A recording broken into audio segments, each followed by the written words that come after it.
तो बच्चों हमारे पास क्या है, ये बोलता है कि हमारे पास क्या है, कैप्सूल की शेप कैसी, कुछ एक्चुअल में एक सिलेंडर है और सिलेंडर में क्या स्टक किया हमने, एक क्या बोलते हैं इसका नाम, हेमिस्फीयर। एक हेमिस्फीयर इधर, एक हेमिस्फीयर इधर।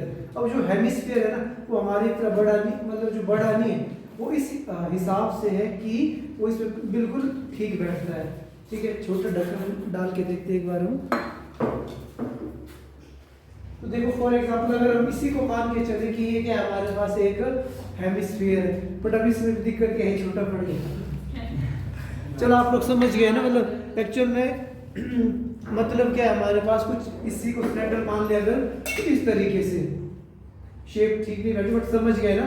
तो कैप्सूल एक इस साइड हेमिस्फीयर है और एक इस साइड हेमिस्फीयर, और हमने क्या करना है, इस कैप्सूल का सरफेस एरिया फाइंड करना है। कैप्सूल किस चीज से मिलकर बनी है, एक तो इस सिलेंडर से और दो हेमिस्फीयर से। तो मैं क्या करूंगा, इन दो हेमिस्फीयर का कर्व सरफेस एरिया लूंगा और इस सिलेंडर का कर्व सरफेस एरिया, उन तीनों चीजों को मैं क्या कर दूंगा, ऐड कर दूंगा। अगर टोटल सरफेस एरिया नहीं ले सकते हम, अगर आप टोटल लोगे तो क्या हो जाएगा, ये भी इंक्लूड हो जाएगा, ये भी, फिर डबल हो जाएगा। याद रखना बस ये खोखला ये वाला और ये वाला। क्लियर है बात, समझ में आया ना।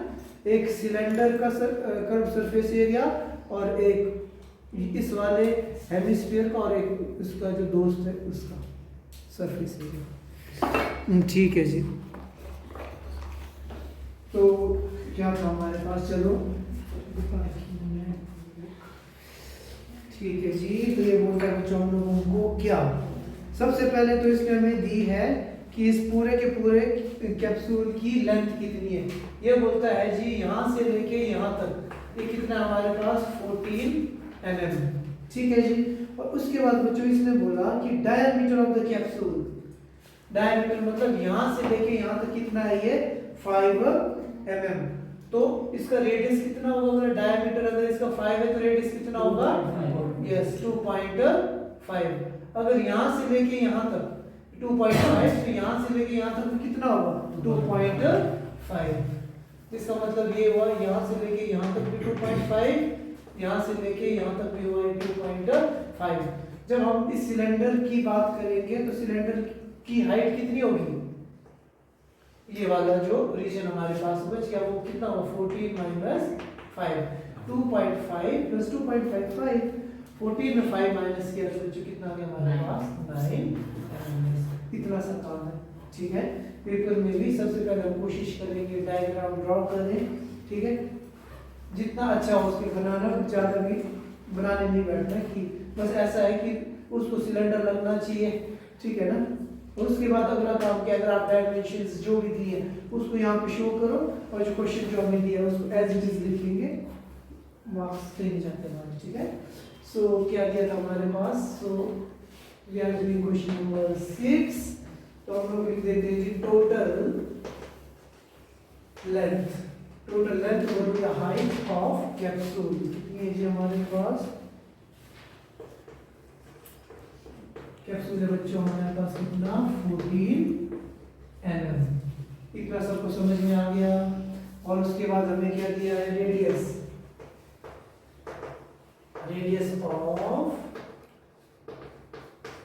Of hemisphere. रेडियस हेमिस्फीयर कितना है, डायमीटर दिया था हमें 5, तो रेडियस कितना होगा उसका आधा 2.5 mm। समझ में आ गया सबको। ठीक है जी, अब हमने तीसरी चीज क्या करनी थी, height.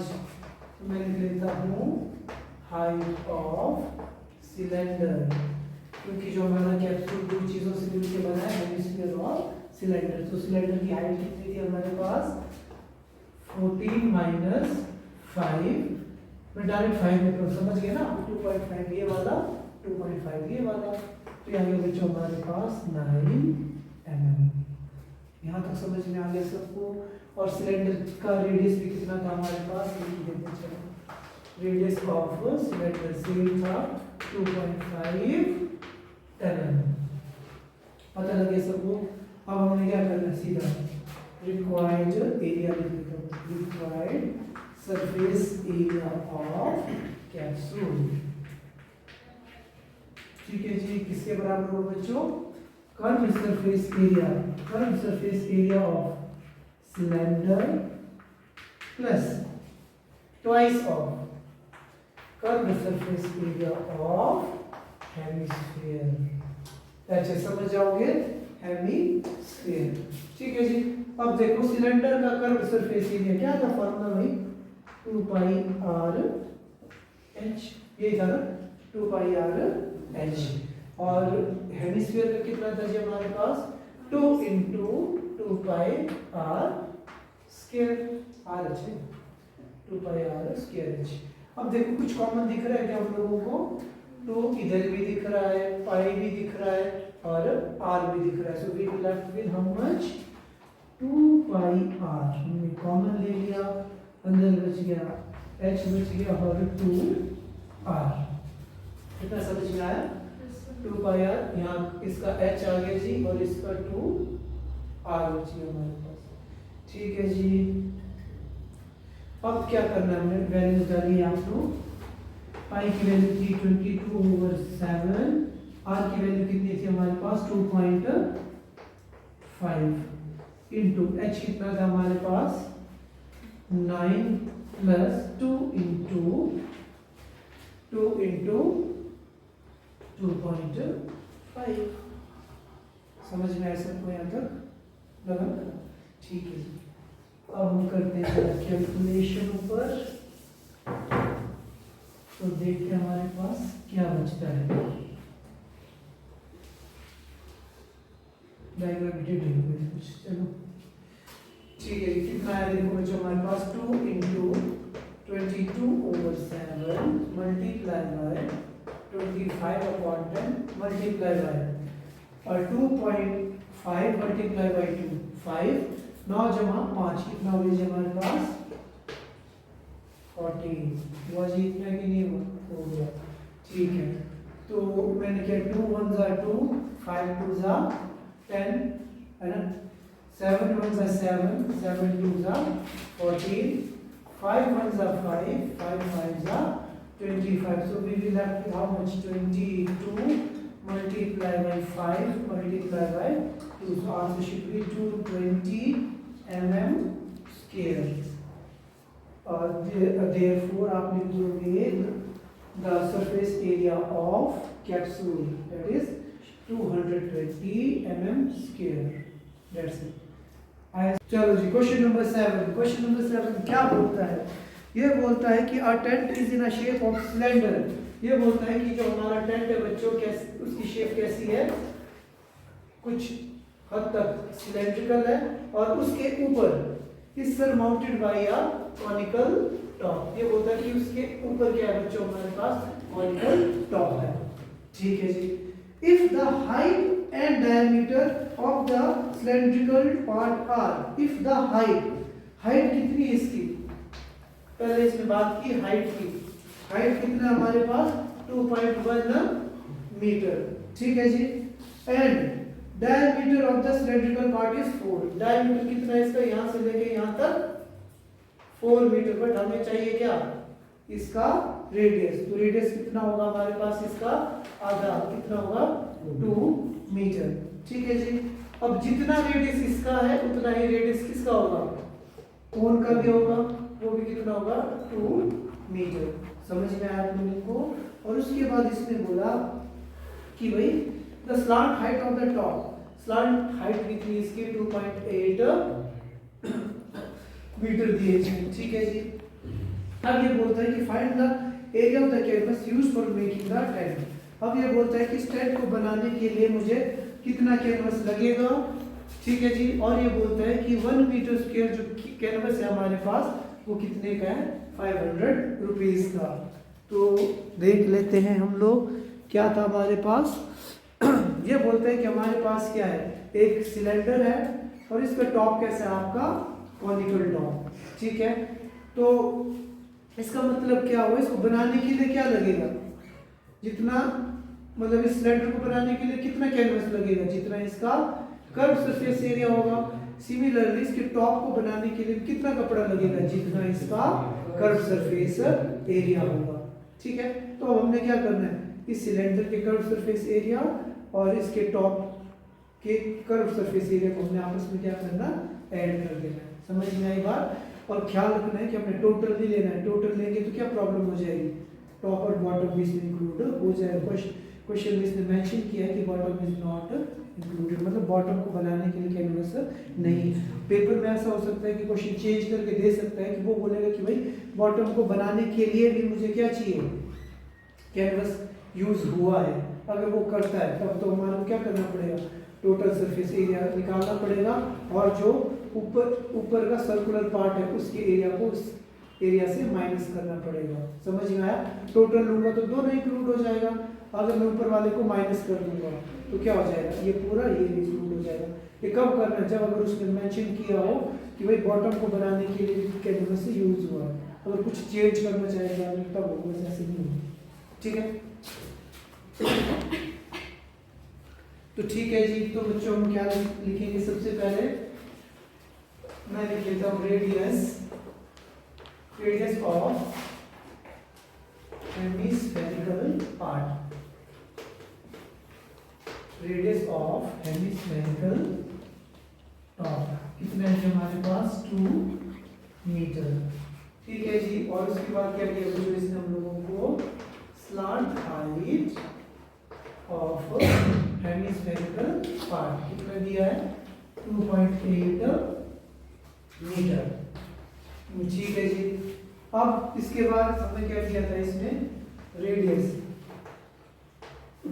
Of cylinder is how much, 2 metre. और बच्चों इसमें हमें दिया है हाइट ऑफ सिलेंडर 2.1 मीटर। समझ में आया? इस चीज का ख्याल रखना है, हाइट और डायमीटर का। अगर पहले हाइट लिखा है इसका मतलब 2.1 इसकी हाइट है, डायमीटर बाद में लिखा है तो डायमीटर इसका बाद में। ठीक है जी। अब मैंने क्या निकालना है, area of canvas. Area of canvas किसके बराबर होगा बच्चों, curve surface area of cylinder plus curve surface area of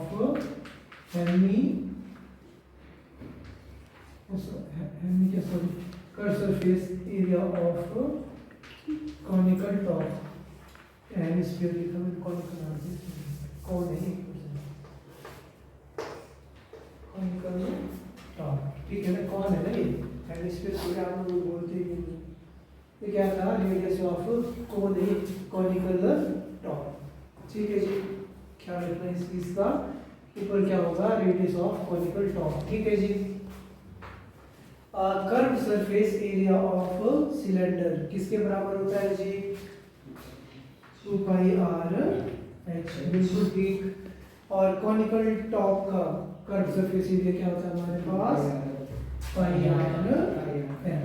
2 pi r square किसका होगा, वो आपके हेमिस्फीयर। हेमिस्फीयर थोड़ी ख्याल रखना, कई बार गड़बड़ हो जाती है। जो बोल रहा हूँ देखना, जो बोल रहा हूँ लिख दे रहा हूँ, चौड़ीस नहीं करना।